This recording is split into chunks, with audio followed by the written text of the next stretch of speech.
Imagine this. You're in the middle of a story at a family gathering or a team meeting. The words coming easily, the rhythm just right, people actually listening. Then, mid-sentence, someone slices right through with their own point, their voice louder, their energy overriding yours like it's nothing. You stop. That awkward half-smile creeps across your face, the one that tries to play it off as no big deal, while the sentence you were building dies unfinished in your throat. The conversation rolls forward without you. The moment passes, but something inside doesn't. It feels disproportionate, doesn't it? A tiny social blip, yet it stings like a quiet demotion. Why? Because interruptions are rarely innocent. They're micro power moves, little assertions of who controls the space, who gets to finish, who must yield. In that split second, the room subtly realigns, and you feel the shift in your bones. Once you truly see interruptions for what they are, you can't unsee how they quietly dictate respect in every conversation you enter. Interruptions almost never center on the content of what you were saying. It's not that your idea was weak or your story dull, it's about perceived conversational rank. In any group exchange, there's an unspoken hierarchy at play. Who is allowed to complete a thought, who must pause or pivot to accommodate, who holds the right to redirect the flow. Conversation becomes a live map of social standing. The person who interrupts freely is claiming higher ground, the one who yields is conceding it. Think of the colleague who routinely cuts in during updates, or the relative who dominates holiday talks while others trail off. These aren't random slips, they're signals. My contribution takes priority here. When it happens once, it's annoying. When it repeats, it's a pattern revealing how the group ranks you. Repeated interruptions aren't about your words, they're about whether you're seen as someone whose voice deserves full space or someone whose space is elastic. The psychology of conversational dominance runs deep.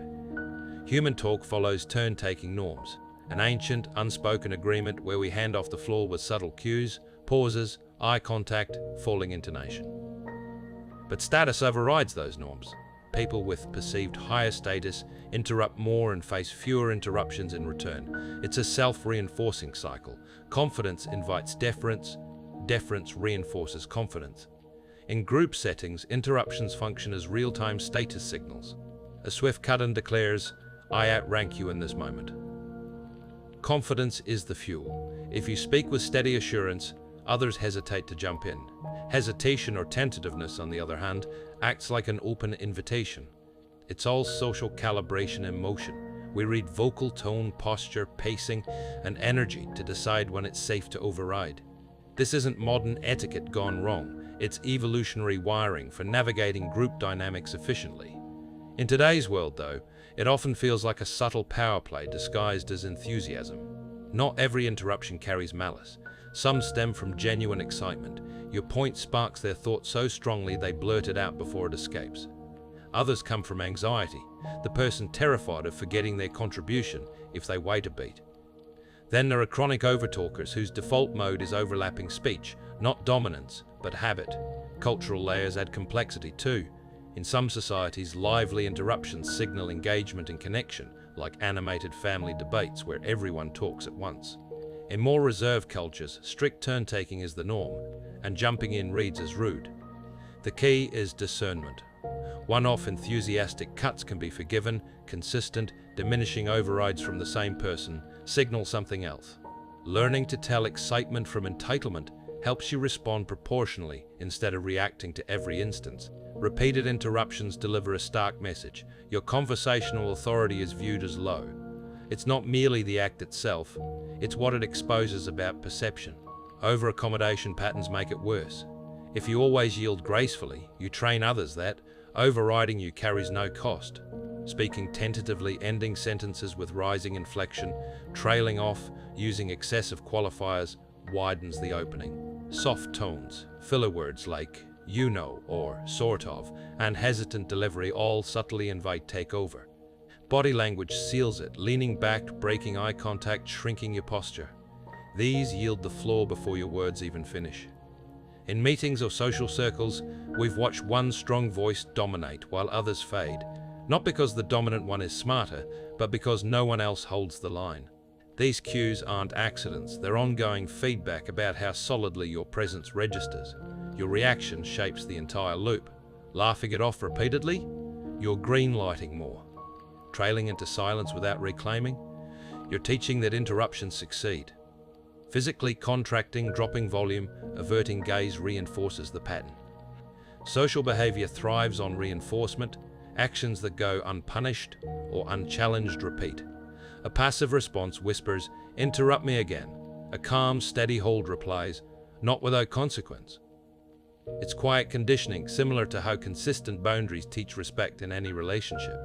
Change your reaction consistently, and the dynamic recalibrates around you. Your nervous system governs this more than strategy alone. Calm speakers retain control longer because their steady state broadcasts security. Rushed, breathless delivery invites jumps. Deliberate pacing, clear, measured, creates weight. Pauses aren't voids, they're tools of authority, compelling listeners to hang on. Strategic silence before continuing prevents easy overrides by introducing uncertainty. Will they speak again? Vocal dominance means even, resonant tone, not volume. Aggression repels, composure draws in and holds. Power and gender often intertwine here. Patterns show men interrupt women more frequently tied to ingrained norms where one group learns to soften, defer, prioritize harmony. Social conditioning trains many to yield space politely, to avoid seeming difficult. Workplaces amplify this, hierarchies where status openly dictates speaking rights. It's not always conscious bias, but the effect is the same. Some voices get full runway, others get shortened. Recognizing these scripts frees you to rewrite them without bitterness. High-status communicators handle interruptions with elegance. They often simply continue speaking at the same calm volume, flowing past the intrusion as if it were background noise. A neutral, firm, "Let me finish" reclaims without drama or apology. Sustained eye contact anchors their claim. They never preface with, "Sorry." Apologizing for your own speech cedes ground. Reclaiming happens smoothly, no escalation, just quiet insistence on their right to the floor. It's presence over force. Overcompensating is the common trap. Shouting back or turning confrontational makes you look reactive, not authoritative. Interrupting in revenge escalates tension without resolution. Dominance without composure erodes credibility.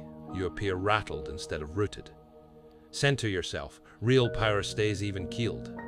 Training others to respect your voice begins with your habits. Speak slower for emphasis. Every word carries more. Finish sentences decisively. No fade-outs. Insert deliberate pauses to command attention. Maintain controlled expressions, engaged but not overly eager or apologetic. Emotional steadiness under cut-ins is crucial. Composure discourages further testing because others feel the unshakable core. Not every interruption demands a stand. Choose battles thoughtfully. In casual chats, a one-off from excitement might warrant non-reaction to preserve energy. In professional settings, context shifts. Assess intent before acting. Is it dominance, distraction, or habit? Reading the room prevents unnecessary friction. The deeper truth, interruptions mirror perception far more than your actual merit. Authority registers viscerally first. People probe where they sense flexibility. Elastic presence invites testing, rock-solid stability reduces it. Interruptions seek weakness, consistent composure starves the search. The final principle is simple, yet profound. Calm presence commands space. You never need to demand the floor. You occupy it by right of your steadiness. Emotional regulation discourages takeovers. The room feels the solidity and adjusts. Respect accrues from repeated composure, not force. Ask yourself honestly, when you speak, does the room lean in, drawn to your words? Or does it lean over you, poised to cut? Master that shift, and watch conversations transform around you.